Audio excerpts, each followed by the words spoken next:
Good evening, ladies and gentlemen. Welcome to the National Technology Day celebrations of Flora Fauna Science Foundation. To honor the contributions of India's scientific community, including scientists, researchers, and engineers, we celebrate this day. The theme for this year is Integrated Approach in Science and Technology for Sustainable Future. I'm Manika, event coordinator for FFSF, and joining us today we have Professor S.B.S. Khanuja, founder chairman of Flora Fauna Science Foundation, Dr. A.K. Singh, senior vice president of the body, Dr. M.P. Dadokar, chief scientist, CSIR, and Dr. Neeraj Jain, general secretary of the foundation. Greetings and welcome to all. May I now request Dr. A.K. Singh to begin the session. Dr. Singh, please. धन्यवाद doctor Manika. आप सभी को राष्ट्रीय प्रौद्योगिकी दिवस की बहुत बहुत शुभकामनाएं और अभिनंदन। जैसा कि आपने बताया कि इस साल का जो थीम है वो एकीकृत दृष्टिकोण विज्ञान और प्रौद्योगिकी के लिए, ताकि हम भविष्य का जो हमारी जो सस्टेनेबिलिटी है उसको इंश्योर कर सकें। और उसी क्रम में मैं इसके पहले मैं संक्षेप में फ्लोरा फौना साइंस फाउंडेशन के बारे में बताना चाहूँगा। मैं समझ रहा हूँ कि आप हमारी स्लाइड्स को शेयर करेंगी doctor Manika. Flora fauna science foundation एक मिशन है और इसमें वैज्ञानिक, समाज सेवी और सोसाइटी के सभी अंगों के लोग जुड़े हुए हैं। जैसा कि आप देख रहे हैं, इसका जो मिशन है, this is creating entrepreneurial villages या e villages as technology translation platform of science, knowledge and innovations by enabling agriculture, health and nutrition as drivers of quality life, economy and growth of society। इस प्रकार से हम समाज की सेवा करना चाहते हैं, हेल्थ, एग्रीकल्चर और न्यूट्रिशन को बढ़ावा देकर के, ताकि समाज के सभी अंग इसका लाभ उठा सके। और ये एक अद्वितीय फाउंडेशन, इस unique foundation with more than 35 active members from diverse fields, which comprise scientists, researchers, students, technocrats, educationists, entrepreneurs, industry leaders, farmers, social workers। इस प्रकार से आप देख रहे हैं।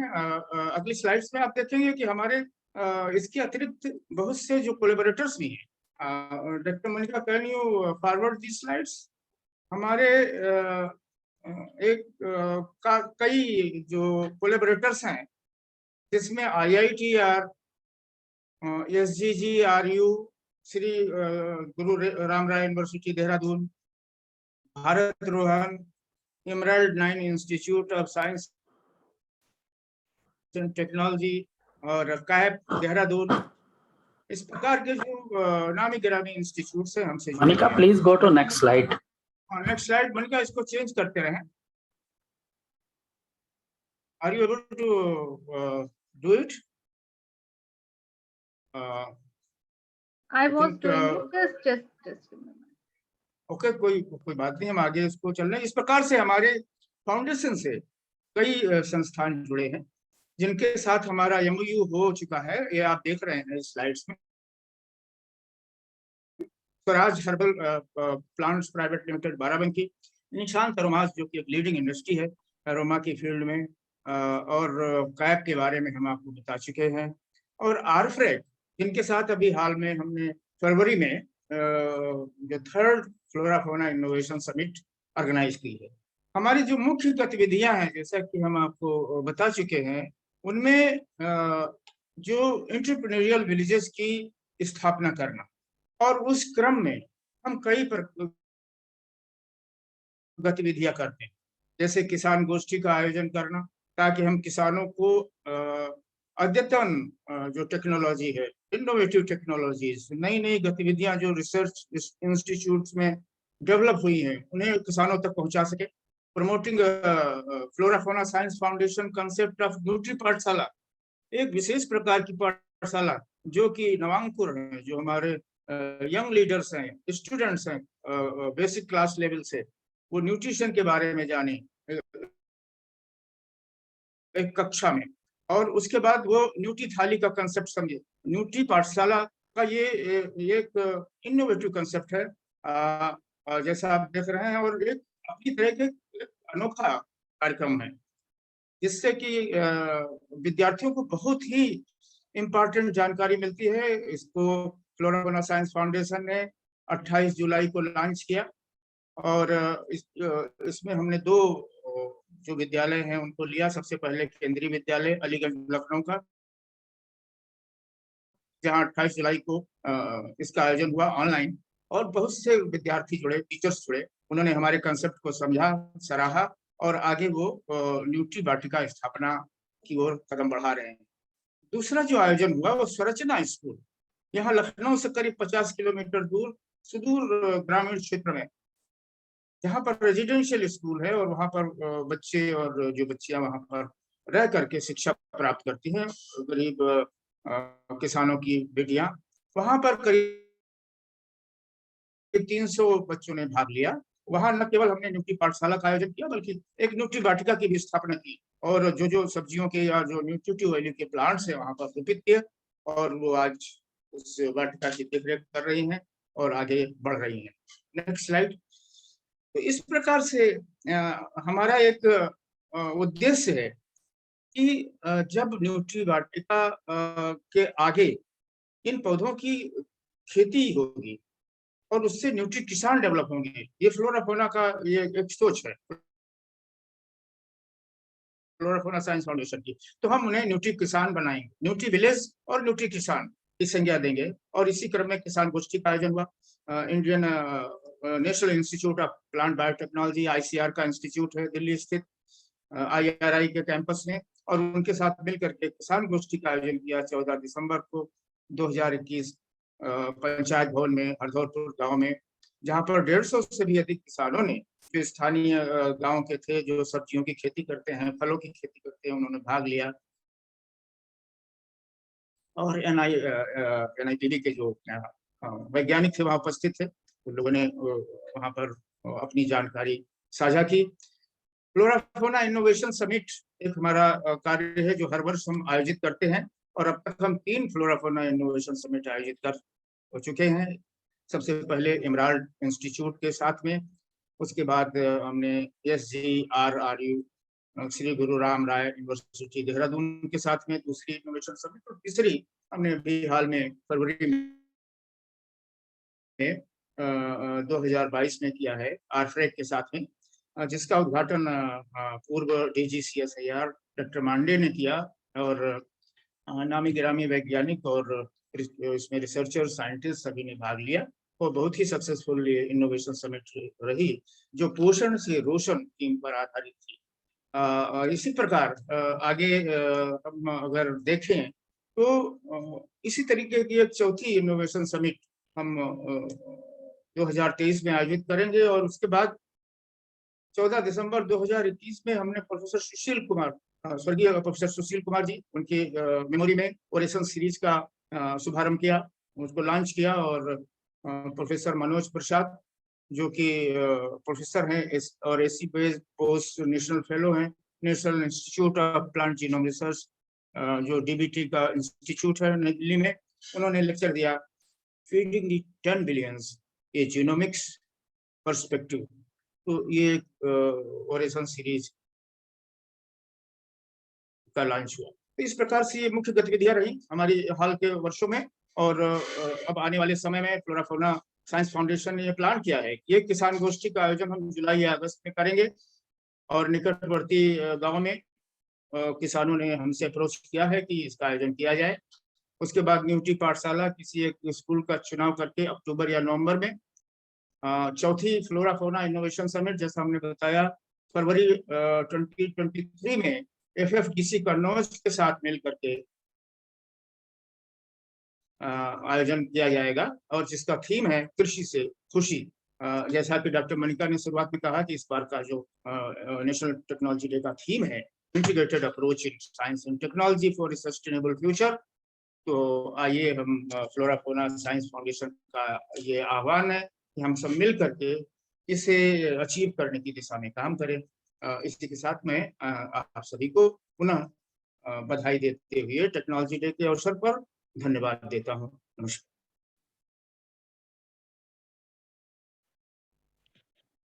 Thank you so much, sir. May I now request Professor Kanuja for his presidential address on this day.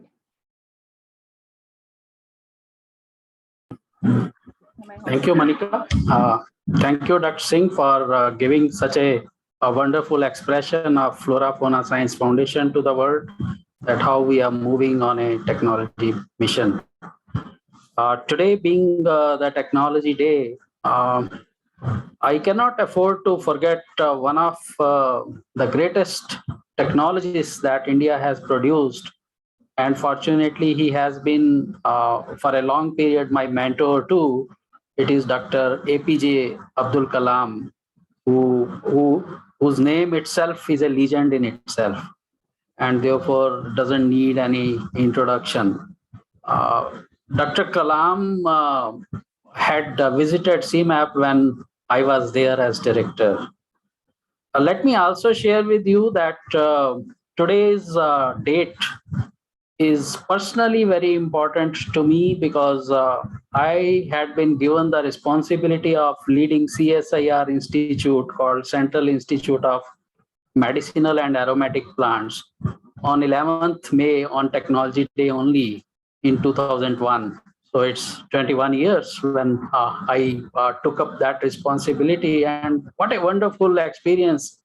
CMAPians, I always used to call CMAP team as CMAPians, and I always dreamed that they should be the champions. So CMAPians and champions is something which is also a rhyme, and it really happened. And it happened through technology route.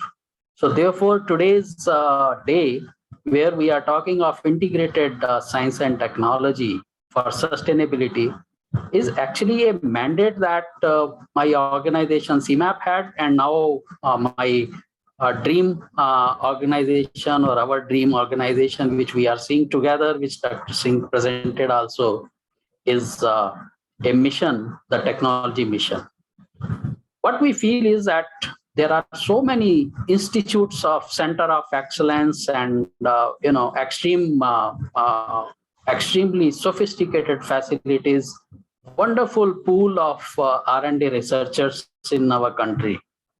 But what really has to be done is that the outcome of their work, wonderful work, and their discoveries and their inventions and their innovations need to reach at the places where they are not reaching. So that's why I felt that today's theme from the angle of Flora Fauna Science Foundation should be reaching the unreached. ना पहुंचों तक पहुंच. So उस दिशा में हम काम कर रहे हैं, और इस मिशन में आपको लेके साथ चलने के लिए आज के नेशनल टेक्नोलॉजी डे पर आप सभी का स्वागत, आप सभी का अभिनंदन।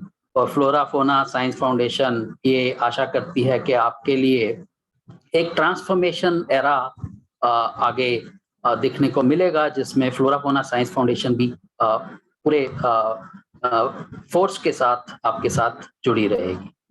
Now, just to understand how to reach the unreached, it is a translational path. That means the research is done, technology is made, technology is or discoveries are made, but then there has to be a translation such that it becomes a beneficial thing for the society. I again go back to Dr.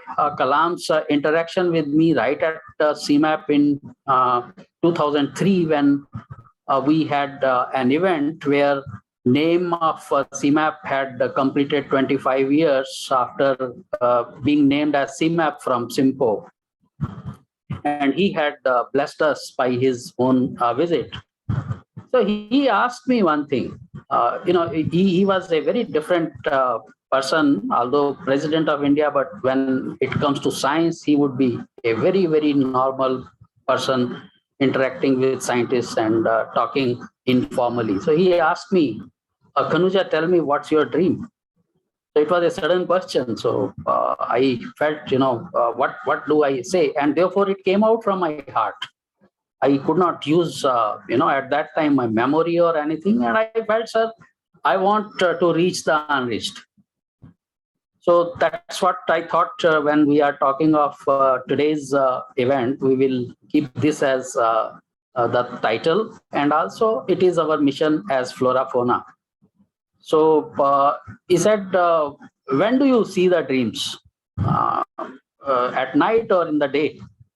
I said, sir, if you are talking of a traditional dream, I don't, get too much time to sleep. So therefore, I have to see the dreams at the daytime only. So he said, yes. And today's statement that we have given in our flyer, that dream is not something that you get when you are in sleep or it makes you sleep. Rather, dream is something which doesn't let you sleep. And that sleeplessness, even when you are sleeping, you are thinking of your passion, you are thinking of your mission, you are thinking of technology, how it will benefit the society, is what Flora Fauna team is doing. And these 35 active workers have accumulated over 7 years. It was a dream. Flora fauna science foundation एक परिकल्पना थी जो 2015 में जून में देखी गई, जुलाई में हमने इसकी शुरुआत करी और अगले जुलाई में ये 7 साल पूरे करेगी जब हम अपना फाउंडेशन डे भी मनाएंगे। तो उस बीच में 35 लोग अपने पूरी एनर्जी और फोर्स के साथ इसमें जुड़े हैं और उनकी डाइवर्सिटी डॉक्टर सिंह ने जैसे बताई convinces me that we can do what we are thinking as translational path, and we want to act as a bridge. जो संस्थाएं हैं जो चाहे वो प्रौद्योगिकी हो या अनुसंधान की हो, वो जो उसकी रिसर्च या उनकी खोज होती है और उससे जो निकल के आएगा उसको सोसाइटी के साथ जोड़ने का सेतु का काम. So we want to bridge between the institutions and the society and make that happen such that it benefits everyone. And our focus is, of course, on villages. And when it comes to villages, as was presented by Dr. Singh, we are aiming entrepreneurial villages or e-villages. And when we say e-villages, E codes for many things other than entrepreneurial or entrepreneurship. It also talks of economics. It also talks of efficiency. It also talks of excellence. It also talks of eco-efficiency or ecology. And therefore, we have further focused in agriculture through villages on eco-agriculture. Now, when we say eco, the eco thing is going to echo into two sounds. One eco is going to add into nomics and it becomes economics, आर्थिकी जो कि बहुत ही महत्वपूर्ण है. And the other part of the eco is ecology, यानी कि वातावरण, हमारा पर्यावरण. तो हम ऐसा एग्रीकल्चर करना चाहते हैं जिससे एक तरफ तो आर्थिकी लाभ हो, वो सस्टेनेबल हो, क्योंकि अगर आर्थिकी लाभ नहीं होगा किसान को तो वो हम आगे नहीं चला सकते. और दूसरी तरफ वो इस तरीके के उसमें टूल्स और the tools and techniques and crops and everything should be such that it is compatible with our ecosystem, environment को वो लाभकारी हो. और ये संभव है. बहुत तरीके की परिभाषाएं दी जाती हैं, natural farming, zero budget, organic और तरह तरह के उनका नामकरण किया गया है. बट हम ये समझते हैं कि इन सभी के कंसेप्ट्स को समेटते हुए अगर हम इको एग्रीकल्चर की बात करें तो फ्यूचर भारत का इको एग्रीकल्चर में ही होगा. और उस इको एग्रीकल्चर में दोनों इकोनॉमिक्स और इकोलॉजी को हम साथ लेके चलें ताकि इनकम भी फार्मर्स की अधिक हो और हमारा जो वातावरण है, जो कि हमने कोविड में देखा किस तरीके से पर्यावरण को दूषित करने से हम कहाँ के कहाँ पहुंच गए कि आज मुंह छुपा के जी रहे हैं, मास्क लगा के जी रहे हैं. तो वैसी स्थिति फिर से ना आए, उसके लिए हम आगे बढ़े. और फ्लोरा फौना साइंस फाउंडेशन ने एक मॉडल दिया है जिसको हम I3 मॉडल बोलते हैं एग्रीकल्चर में. I3 यानी कि इंटीग्रेटिव, इंक्लूसिव और इनोवेटिव. एग्रीकल्चर के ये तीनों कंपोनेंट अगर हम लेके चलेंगे तो आज जो नेशनल टेक्नोलॉजी डे का भी एक विषय दिया गया है, उसमें हम पूरी तरह से इको एग्रीकल्चर के साथ सस्टेनेबल होते हुए बहुत कुछ कर सकते हैं। तो उस तरफ आगे बढ़ते हुए यदि मैं इस जर्नी को, इस जो यात्रा फ्लोराफोना ने टेक्नोलॉजी मिशन पर करी है, जहां जैसा डॉक्टर सिंह ने बताया कि हम विलेजेस में न्यूट्री पाठशाला से न्यूट्री किसान से न्यूट्री विलेज की ओर बढ़ रहे हैं, और वो छोटे बच्चे जो अब समझने लग गए हैं, क्योंकि हम उसी भाषा में बोलते हैं जिसमें बच्चे पसंद करते हैं, कि न्यूट्रिशन या पोषण का कितना उपयोग है, और वातावरण का कितना उपयोग है, और टेक्नोलॉजी का क्या उपयोग हो सकता है। उसकी ओर चलते हुए यदि मैं आज पीछे देखता हूं तो 2015 में हमने शुरुआत करी, 2020 में हमने पहला इनोवेशन समिट किया, और उस इनोवेशन समिट को हमने जो थीम दिया वो HENA था, HENA, health nutrition and agriculture, ताकि हम अपने आप को लोगों को बता सकें कि टेक्नोलॉजी में हम किस ओर आगे बढ़ना चाह रहे हैं। लेकिन साथ में ई विलेज इसलिए रखा कि जब तक एंटरप्रेन्योरशिप नहीं होगी ये चीज सस्टेनेबल नहीं हो सकती। तो किस तरीके से जो प्रौद्योगिकियां आगे बढ़कर आ रही हैं उनको हम उपयोग करते हुए एक तरफ हेल्थ, दूसरी तरफ न्यूट्रिशन और तीसरी तरफ एग्रीकल्चर को ऐसा करें कि एंटरप्रेन्योर्स या स्टार्टअप इंडस्ट्रीज या इवन जो बड़े उद्योग हैं वो इसका लाभ उठा सकें। जो रिसर्च संस्थानों द्वारा की जाती है हम उसको थोड़ा सा इस तरीके के इसका रूपांतर इस तरीके से कर सके, ट्रांसलेशन इस तरीके से कर सके कि वो उपयोगी हो जाएं। और उस 5 साल में जब हमने पहला समिट किया तो बहुत कुछ निकल के आया। जो प्रतिभागी थे, स्टूडेंट्स थे, किसान थे, इंस्टीट्यूशंस थे, उसमें हमारे डॉक्टर आलोक धवन जो कि उस समय डायरेक्टर थे IITER CSIR में, और अब वो CBR जो सेंटर फॉर बायोलॉजिकल रिसर्च है, बायोमेडिकल रिसर्च है, उसके निदेशक हैं, और डॉक्टर NK सिंह जो कि निदेशक थे national institute of plant biotechnology के ICR में। इन दोनों ने मिलकर इसका हमारा साथ दिया था, और उसमें हमने इनोवेशन लेक्चर और टेक्नोलॉजी लेक्चर या किसानों को ये बताने का एक प्रयास किया था कि किस तरीके से इवन जो बायोटेक्नोलॉजी है, जैव प्रौद्योगिकी है, वो उनके लिए उपयोगी हो सकती है, और किस तरीके से CSIR जैसी संस्थाएं उनके लिए ऐसे कार्य कर रही हैं जो फ्लोराफोना उन तक लाना चाहते हैं।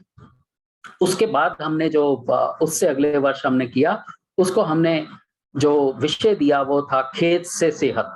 खेत जो है वो हम केवल उन फसलों के लिए नहीं करते हैं जैसे गेहूं, चावल या मक्का, या जो सिर्फ आपको खाद्यान्न दे या भोजन दे सके, वो उसके आगे भी जा सकता है। और क्योंकि हमारा संबंध, इस ऑर्गेनाइजेशन का संबंध CMAP के साथ बड़ा अच्छा रहा है, और CMAP जैसा कि आप जानते हो मेडिसिनल एरोमेटिक प्लांट्स पे काम करता है, तो हमने स्वास्थ्य को कैसे खेत से पैदा किया जा सकता है, cultivating health, how is it possible, उसकी ओर ले जाने की कोशिश करी।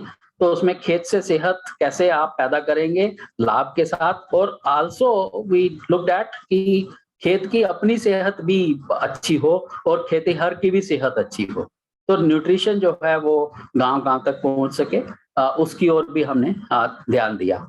और फिर उसको और पैना करते हुए हमने उससे आगे जब अगला थर्ड वो किया समिट, इनोवेशन समिट, तो उसको हमने पोषण से रोशन नाम दिया।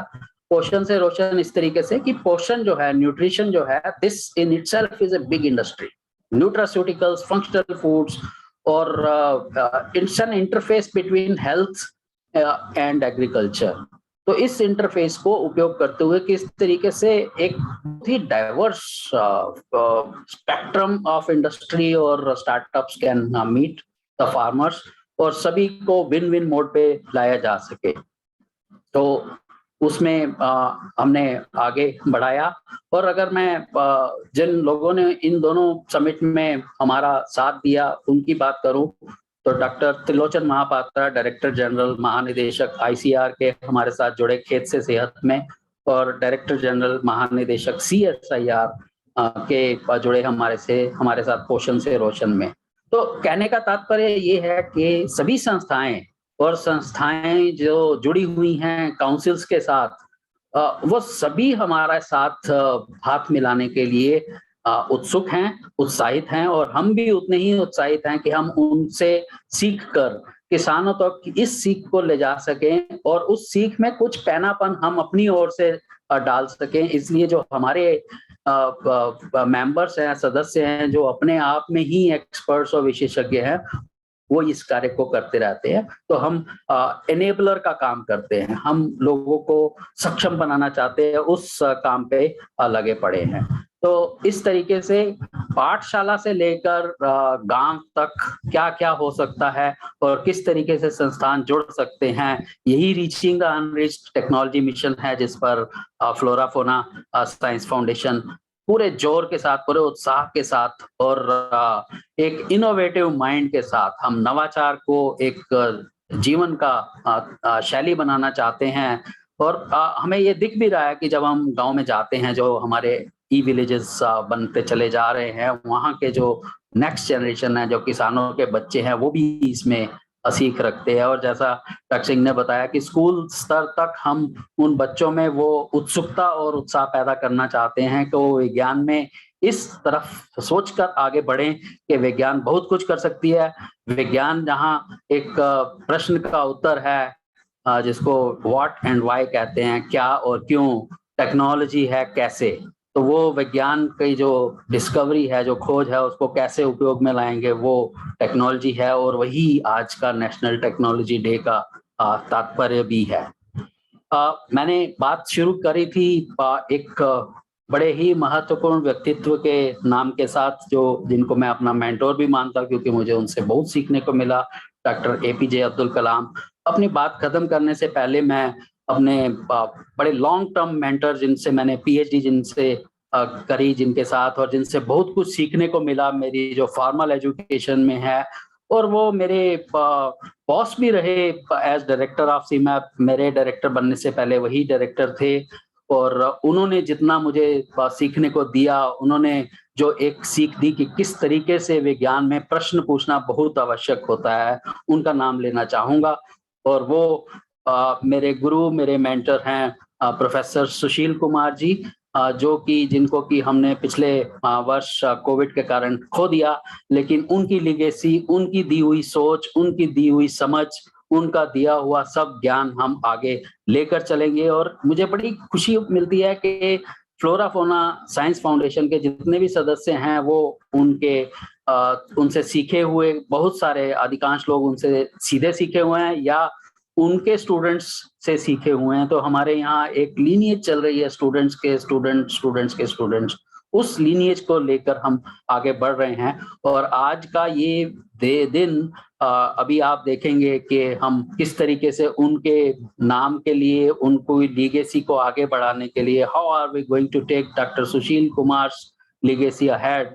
This flame will always be lighted in our minds and hearts. The name Dr. Sushil Kumar, Professor Sushil Kumar, will always be alive. It is never going to fade away. You will see that what we are going to do when Dr. Darukar will be announcing an award in his name, which we are going to, we did do the soft launch of that in our Flora Fauna Innovation Summit in February, but now he is going to give the details that how we are going to, through the boat that Dr. Sushil Kumar is going to search the people who are really working hard through innovation and doing real breakthrough science and will be benefiting the society. We have named it SKIA, that is Sushil Kumar Innovation Award. And I thank you all for being with us on this very important day, the National Technology Day. आप सभी को बहुत बहुत बधाई. I congratulate you all for being with us on this National Technology Day. And now I invite Dr. Mahendra Darokar, who is Chief Scientist at CSIR, and a very good thing is that he happens to be my student, and I am student of Dr. Sushil Kumar, so he in a lineage is a grandchild of Dr. Sushil Kumar, and we are going to take this legacy ahead through his students and so on. So I'll request Dr. Darukar to give the details of the award and announce 2022 award mode. Thank you. Namaskar. Thank you, sir. Thank you so Thank you much. so much.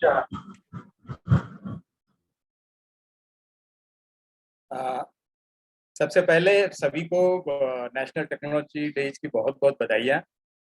और जैसा कि sir ने कहा है कि जो मेरा ये सौभाग्य है कि मैं आज professor Sushil Kumar innovation award का एक अनाउंसमेंट आप सभी के सामने करूं। Manika, can we display something?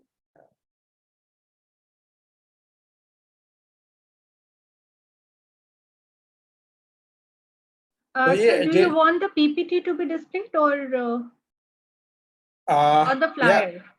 The PPT. Flyer, PPT will do. Okay, okay.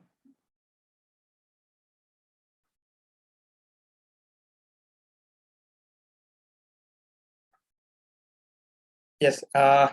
So this is the thing. This is the Professor Sushil Kumar Innovation Award. So this award is instituted इन में जैसे sir ने कहा है कि professor Sushil Kumar जो कि एक legendary scientific figure रही है, जो कि आईसीआर में रहे हैं, फिर सीएसआईआर में आके वो सीमैप के निदेशक रहे हैं, और उनमें बहुत सारे लोग ऐसे जुड़े हुए हैं और उन्हें एकदम ग्राउंड लेवल पे काम किया है और इससे काफी लोग लाभान्वित हुए हैं, scientific community as well as the society in general, especially farmers and entrepreneurs. So his contribution is, I think, tremendous. So this is in his memory. This award has been instituted by Flora Fauna Science Foundation and the Professor Sushil Kumar School. So we have also have a special school on his name. So all his students and person associated with him are part of that school. So this award will be given to the person who is have contributed significantly to the society through his innovative or research activities, which has been performed primarily in India, so that the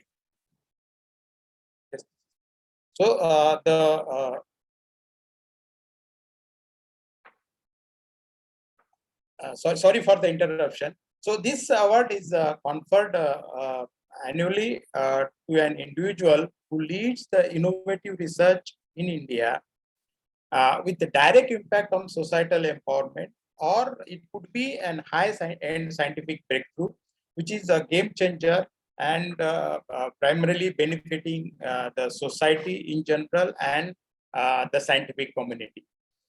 So this award, the areas of this award would be the any individual of India who is working in the field of agriculture, life sciences, and applied sciences. So it is including the multi and interdisciplinary areas, and which is going beyond the traditional classification of the scientific research, leading to innovation, discoveries, and the technology. So purpose of this award is to bring to the forefront outstanding work and contribution of the individual in multidisciplinary areas, which has made a direct impact on the societal empowerment, or it may be a high-end scientific breakthrough, as I said earlier, which could be a game changer and benefiting our society and the scientific community. So if I talk about the eligibility of this award, so this award, we invite the nomination or application from any citizen of India which engage in the science, technology, and innovation.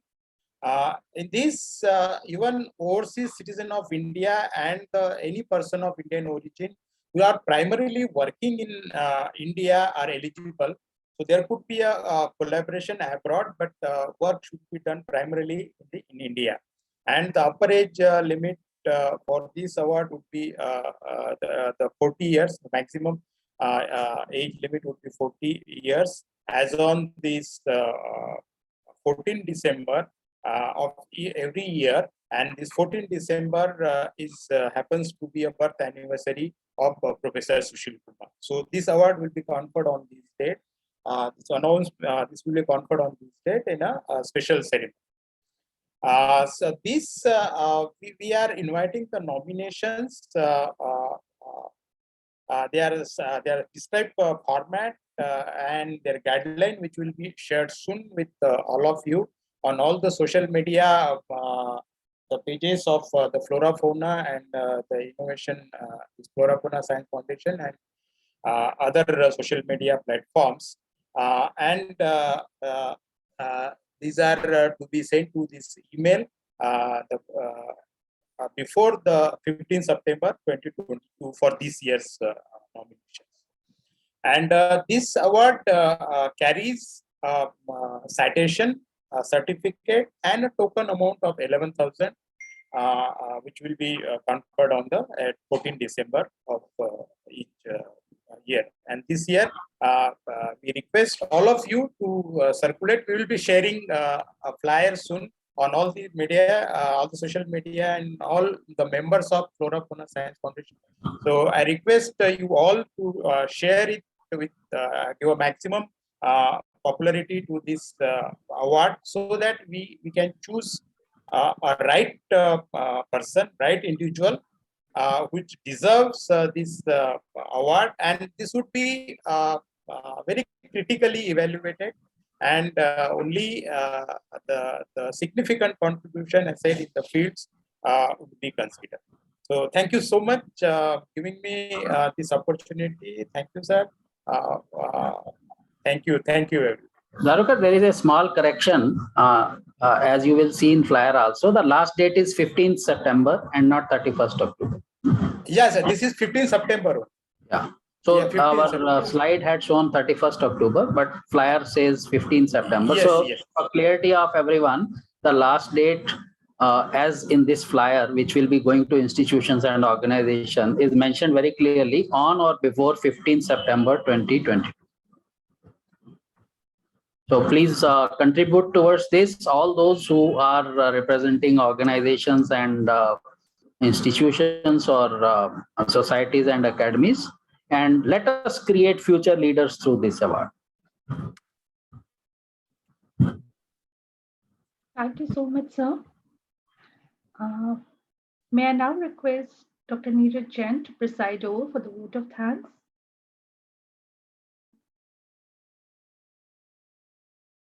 Dr. Neeraj, can you unmute yourself? Thanks, Dr. Manika. Yeah. Good evening, everyone, and happy National Technology Day also to everyone. I've been given this opportunity and also the task of thanking everyone. I would like to thank everyone who made this event a huge success.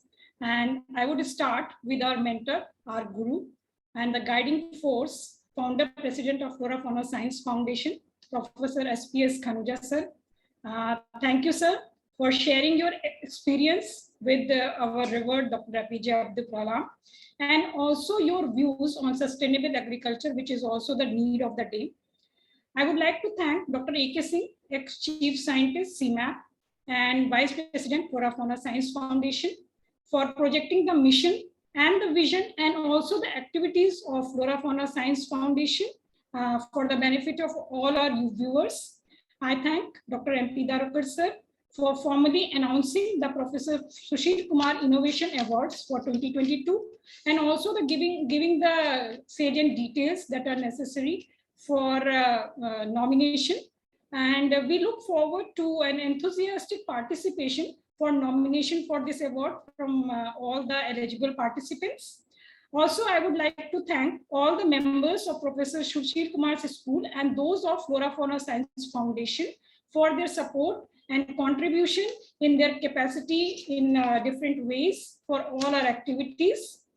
I would also like to thank our viewers who have joined us on Facebook, where it is being streamed live. A huge round of appreciation and thanks to Dr. Manika for coordinating with all of us for the event, and also for its publicity and the live streaming that we are having it right now. So, and I would like to end my vote of thanks with a quote from Dr. APJ Abdul Kalam. To succeed in our mission, you must have single-minded devotion towards your goal. So thank you everyone for joining us for the event.